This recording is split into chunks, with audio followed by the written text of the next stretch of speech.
CM Chandrababu కూటమి రైతుల పక్షపాతి అని ఎమ్మెల్యే కళా వెంకట్రావు అన్నారు. చీపురుపల్లి పార్టీ కార్యాలయంలో మీడియా సమావేశం ఏర్పాటు చేసి మాట్లాడారు. గత ఏడాది రైతుల నుంచి ధాన్యం తీసుకుని 24 గంటల్లోనే బిల్లులను ప్రభుత్వం చెల్లించిందని, నేడు రైతులు ఖాతాలో నగదు జమ అయ్యేలా ఏర్పాట్లు జరిగాయన్నారు. పక్షపాతి తెలుగుదేశం పార్టీ ప్రభుత్వం ఓటు ప్రభుత్వంలో లాస్ట్ ఇయర్ రైతులందరికీ ఏ విధంగా అయితే ధాన్యాన్ని తీసుకుని 24 గంటల్లో వేశారో అదేవిధంగా ఈ ఏడాది కూడా మరి ధాన్యాన్ని ఇచ్చినటువంటి 24 గంటల్లో అందరికీ బిల్లులు వస్తున్నాయి. ఇంకా ముమ్మరం అయిన తర్వాత దీని మీద ఇంకా మీద నుంచి రివ్యూలు అవి వస్తుంటాయి. ఎవరికి ఏ విధమైనటువంటి నష్టం జరగకుండా రైతుని దోచుకోకుండా చూడాల్సినటువంటి బాధ్యత ఆఫీసర్లందరి మీద కూడా ఉంది.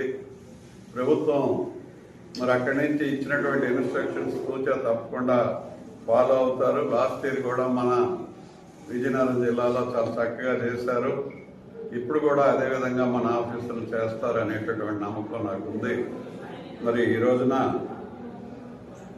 జొన్నలకి రేటు తగ్గిపోయింది.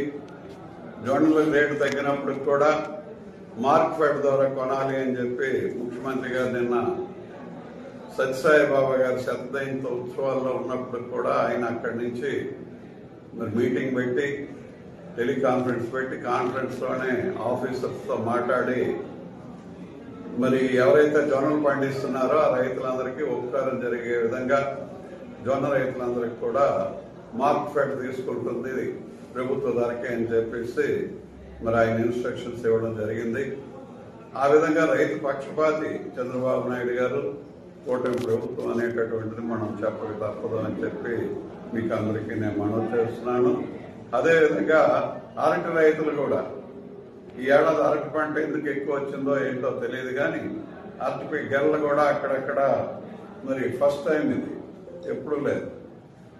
దాన్ని కూడా మరి మార్కెట్ ద్వారా అర్పణలు చేసుకుని కలకత్తా బొంబాయి మార్కెట్ని చూడమని మార్కెటింగ్ శాఖ వాళ్ళకి చెప్పి ఈ అరటికాయలను కూడా ధర తగ్గకుండా రైతుకు గిట్టుబాటు ధర ఇవ్వాలనే ఉద్దేశంతో ఈ అరటికాయలను కూడా ఎక్స్పోర్ట్ చేయడానికి అవతల కలకత్తాకి బొంబాయికి కూడా నిన్న ఆయన ఇన్స్ట్రక్షన్స్ ఇచ్చారు.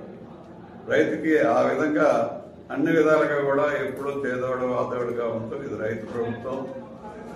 శామయ్య వలస, అదేవిధంగా బుధరాయ వలస నుంచి మరి చాలా మంది ఎక్స్ సర్పంచ్, ఎక్స్ ఎంపీటీసీ, అదేవిధంగా ఇంపార్టెంట్ ఫెలోస్ అందరూ కూడా 400 కుటుంబాలు బుధరాయ వలస నుంచి వచ్చాయి. ఇక్కడి నుంచి ఒక 30 కుటుంబాలు శామయ్య వలస నుంచి వచ్చాయి. మరి ఈరోజు తెలుగుదేశం పార్టీ కూటమి ప్రభుత్వం చక్కగా పనిచేస్తూ సూపర్ 6 ఇచ్చి ప్రజల మన్ననలు పొందినందువలన మరి ప్రజలందరూ కూడా ఇందులోకి రావాలి, మేము కూడా పనిచేసే ప్రభుత్వంలో ఉండాలి అనే పద్ధతిలో వస్తున్నారు. మరి వాళ్ళందరినీ కూడా ఎవరు వచ్చినా మనం ఆహ్వానం చేసి, అలాగే మన మనుషులు కూడా మన కుటుంబ సభ్యులు ఎవరైతే ఉన్నారో వాళ్ళని కూడా సంప్రదించి వాళ్ళని వీళ్ళని కలిపి ముందుకు తీసుకెళ్ళడానికి కూడా ప్రయత్నాలు ముందే చేసి మరి వీళ్ళందరినీ మనం ముందుకు తీసుకువెళ్తున్నాం.